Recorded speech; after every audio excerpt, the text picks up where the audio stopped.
बिस्मिल्लाहिर्रहमानिर्रहीम। कल question number 4 B part जो है वो इनकम्प्लीट छोड़ा था, आपसे भी ना हुआ। हाँ जी, उसकी रूटीन देख लें।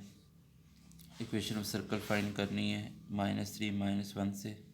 रेडियस उसका 2 है और उसका सेंटर लाई करता है इस इक्वेशन के ऊपर। तो इक्वेशन ऑफ सर्कल यूज़ करते हैं जब आपको सेंटर रेडियस में से कोई एक वैल्यू दे दे तो स्टैंडर्ड इक्वेशन यूज़ कर लेते हैं x - h² y - k square equal r square. Centre h के हो गया। यहाँ रेडियस जो कि पहले से गिवन था 2, एक r की वैल्यू पुट कर दी, इक्वेशन ऑफ टेन सर्कल बन गई रेडियस के साथ। अब सिर्फ दो अननोन बचे हैं, h और k। h और k फाइंड करने के लिए दो कंडीशन भी बची पड़ी हैं। एक तो हमें पॉइंट का पता है -3 1 और दूसरा हमें लाइन का पता है। तो पहले पॉइंट को यूज़ कर लें, पूरी सर्कल के ऊपर एक पॉइंट पुट कर दें, x जगह x कोऑर्डिनेट, y की जगह y। सिंपल इक्वेशन बना ली जिसमें h और k इन्वॉल्व है, क्योंकि दो ही अननोन बचे, r तो पता लग चुका। h और k एक इक्वेशन बन गई। दूसरी हमें ये लाइन दी गई जिस लाइन के ऊपर ये क्लेम किया गया कि आपका सेंटर लाई करता है। तो क्लेम ये किया गया कि सेंटर लाई करता है इस लाइन पे। अगर लाइन पे सेंटर लाई करता है तो सेंटर हमारे पास यहाँ एच के है, तो एक्स की जगह एक्स कोऑर्डिनेट रख दो, वाई की जगह वाई कोऑर्डिनेट। तो ये कल तक की इक्वेशन बन गई थी। कल जो मिसिंग हुई वो बटे में 2 नहीं था बना, क्योंकि 2h था, जाके डिवाइड हो गया। इस सारी वैल्यू क्वेश्चन 3 को उठा के क्वेश्चन 2 में पुट करें। सिंप्लीफाई करोगे तो स्क्वायर ओपन किया, a square b square 2ab और 4 के स्क्वायर आ गया 2, 6 से कैंसिल होकर 3 बन गया। अब सारे घर को 4 से मल्टीप्लाई कर दो तो ये सारा 4 मल्टीप्लाई होने के बाद ये सूरत बन जाएगी। तो सिंपल क्वालिटी इक्वेशन में फैक्टराइज हो गया। -3 और 13 आया, एक बार 13 प्लस का और 3 माइनस का, उम्मीद है नज़र आ जाएगा। ठीक, इसके बाद फैक्टराइज करने के बाद दो वैल्यूज़ बन गई, k -1 बन गया और k 3/13 बन गया। तो ये दोनों वैल्यूज़ जो कल मिसिंग थी वो पूरी करने के बाद वापस इक्वेशन 3 के अंदर जाके पुट कर दो। तो h इक्वल है k is equal to -1, k is equal to 3/13। दोनों को उठा के इक्वेशन 3 में पुट किया। Equation 3 h is equal to 3k -3/2, 3k -3/2। तो दोनों वैल्यूज़ पुट करने के बाद सिंप्लीफाई कर दो तो h की वैल्यूज़ आ गई। अब चूँकि 2k निकले थे तो अल्टीमेटली h भी 2 निकल आए, जिसका मतलब इस सर्कल में आपके दो सेंटर हैं, तो मतलब दो सर्कल बने। तो एक बार सेंटर है -3 -1, उसको रेडियस 2 के साथ मिलाकर इक्वेशन बना दें। स्क्वायर ओपन करना आपकी मर्ज़ी है। दूसरा सेंटर और रेडियस वही 2 जो पहले दिया हुआ था उसको मिला दें। स्क्वायर खोल लो तो भी ठीक है, इस तरह भी आंसर दिए हुए हैं, एक ही बात है। तो कल की जो मिसिंग थी वो बटे में 2 नहीं था यहाँ पे। उसके बाद सिंपल वैल्यूज़ पुट करने के बाद स्क्वायर ओपन किया, के दो आंसर आए, के आंसर रख के आपने एच के आंसर पूरे कर देने। तो यहाँ तक ये टोटल प्रोसीजर आ जाएगा। ठीक है जी, आज का काम भी साथ ही नोट डाउन कर दिया ताकि टाइम थोड़ा सा आपका भी सेफ हो जाए। इक्वेशन 4c पार्ट के अंदर इक्वेशन ऑफ सर्कल निकालनी है 5 1 से। अब की बार उसने टेंजेंट कहा, उसने सेंटर में से नहीं गुजार रहा। टेंजेंट का काम भी कर लेते हैं, बाकी डाटा पुराना ही है। यहाँ पर भी उसने 2 पॉइंट दिए थे और साथ सेंटर दे गया था।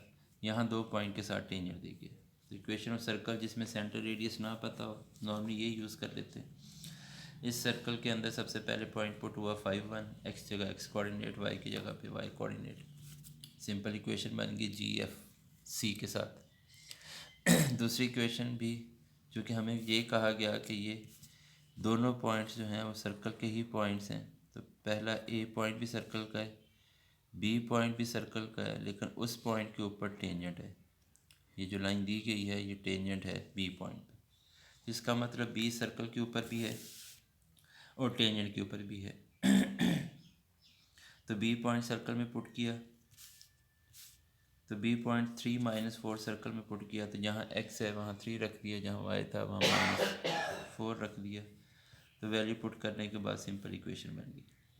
अब दो कंडीशन यूज़ हो चुकी हैं, दो पॉइंट यूज़ हो चुके हैं, तीसरी कंडीशन रहेगी टेंजेंट वाली।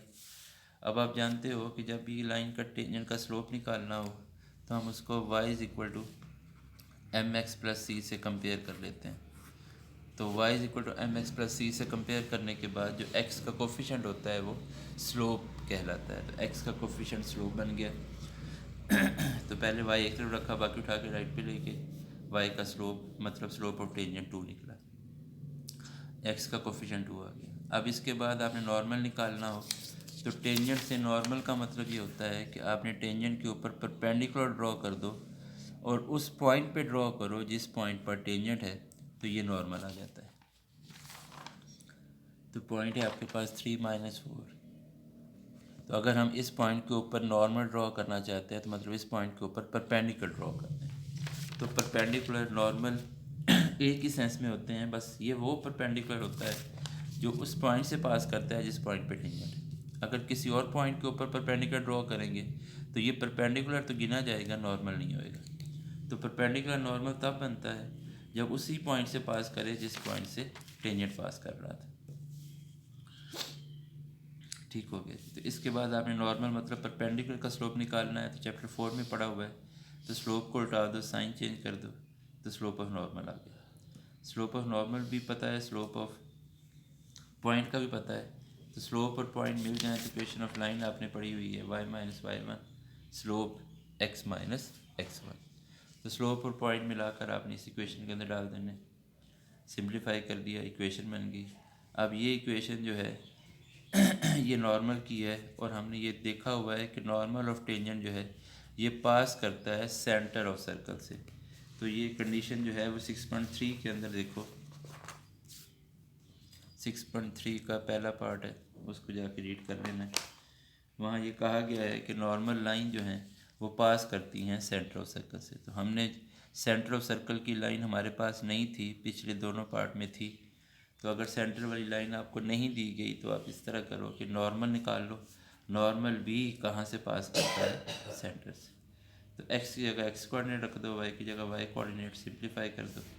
अब आपको यहाँ पे 3 इक्वेशन मिल गई, यहाँ भी g और f है और बाकी 2 इक्वेशन के अंदर g है।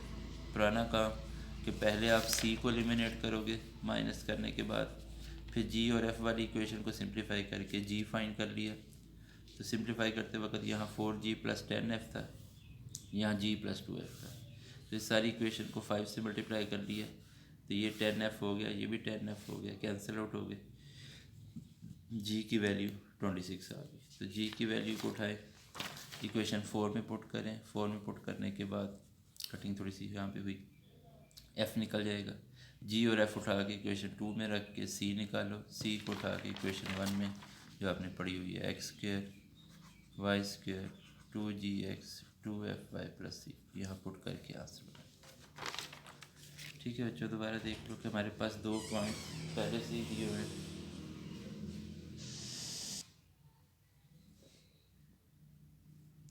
ठीक है जी, 2 पॉइंट सिंपल इक्वेशन में पुट कर लिए।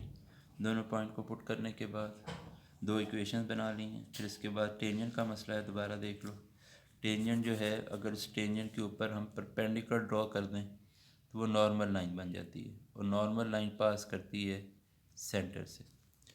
नॉर्मल लाइन पास करती है सेंटर से, तो इसलिए नॉर्मल निकालने के लिए पहले टेंजेंट का स्लोप निकाला, स्लोप को उल्टाया, साइन चेंज कर लिया, नॉर्मल बन गया।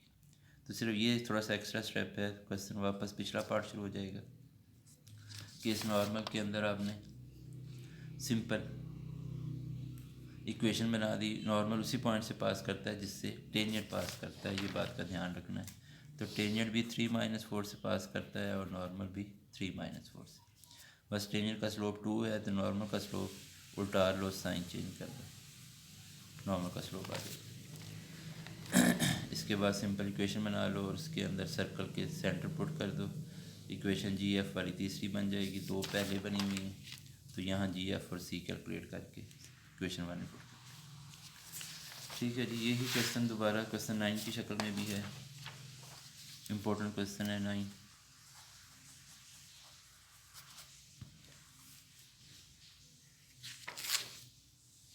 Find equation of circle of radius 2।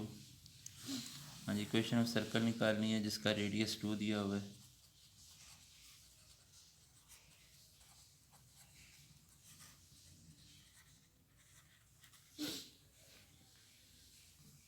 और फिर दोबारा टेंजेंट जो भी करके आए हो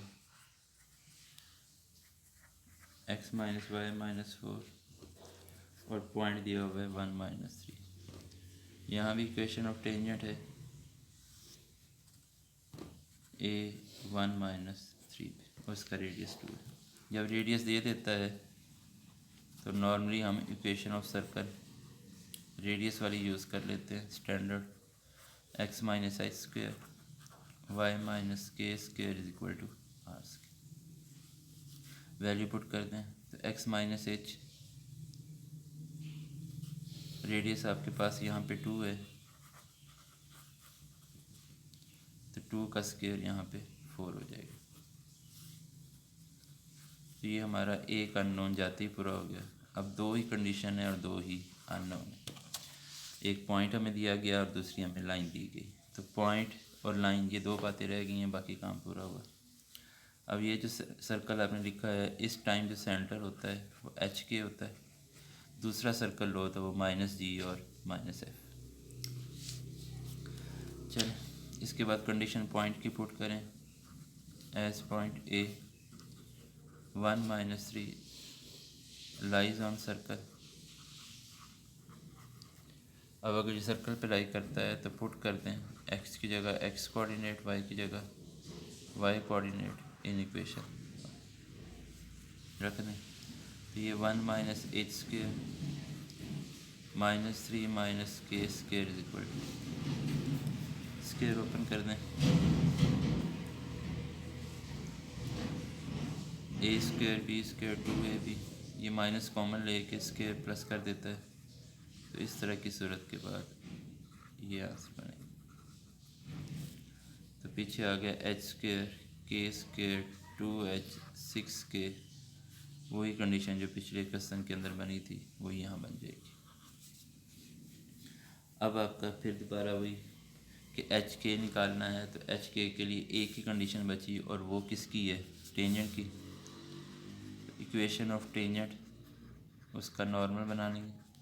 तो equation of tangent at point 1 minus 3 x minus y minus 4, तो minus y is equal to minus x plus 4। तो वाई इक्वल आ गया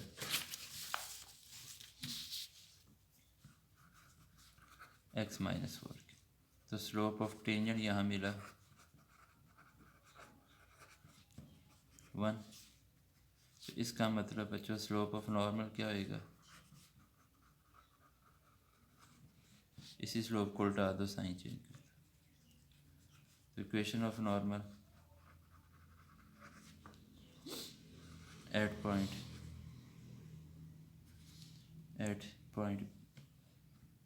ए है, तो ए है हमारे पास 1 माइनस 3। तो y minus y 1 slope x minus x1, y plus 3 minus 1 x minus 1। सबको एक तरफ ले आओ।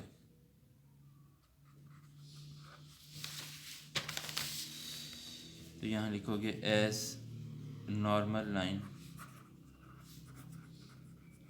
पास थ्रू सेंटर ऑफ सर्कल। तो सेंटर ऑफ सर्कल कौन है, एच के। हम ये बात जानते हैं कि अगर हम टेंजेंट के ऊपर परपेंडिकुलर ड्रॉ करें, नॉर्मल ड्रॉ करें जो उसी पॉइंट से पास करे जिस पॉइंट से टेंजेंट पास करता है, तो उसने आगे जाकर सेंटर से पास करना होता है, मस्ट है। अगर कोई लाइन सेंटर से गुजर रही है और वो पॉइंट ऑफ टेंजेंसी से गुजरती है तो वो परपेंडिकुलर लाइन होती है, नॉर्मल लाइन होती है। पुट कर दें सेंटर, तो ये आ जाएगा h प्लस के प्लस 2 इक्वल टू 0। तो h आ गया माइनस के माइनस 2। बस जी हमारी यहाँ तक सूरत हाल पूरी हुई। सिर्फ यहाँ से टेंजेंट से नॉर्मल बनाने वाला थोड़ा सा काम एक्स्ट्रा है। बाकी हमने एक पॉइंट पुट किया, एक कंडीशन बना ली, उसके बाद उसी कंडीशन से हमने h और k की वैल्यू फाइंड करनी है। तो पुट कर दें इक्वेशन 3 को 2 में h स्क्वेयर के स्क्वेयर 2h 6k प्लस 6 तो एच है आपके पास -k -2, 2h है आपके पास -k -2 + 6k + 6। अब ये इक्वेशन सिंप्लीफाई करें, के की 2 आंसर आएंगे, लेकिन के के 2 आंसर फैक्टराइज करके नहीं आएंगे, फार्मूला लगा के आएंगे। तो उस के आंसर को वापस याद रखोगे एच। तो ये टोटल सिंप्लीफिकेशन आपने पूरी करनी है और ज़रूर कंप्लीट करके भेजें, ये आर्टिकल पूरा हो। एक क्वेश्चन रह गया 6, वो करके नेक्स्ट एक्सरसाइज शुरू करें।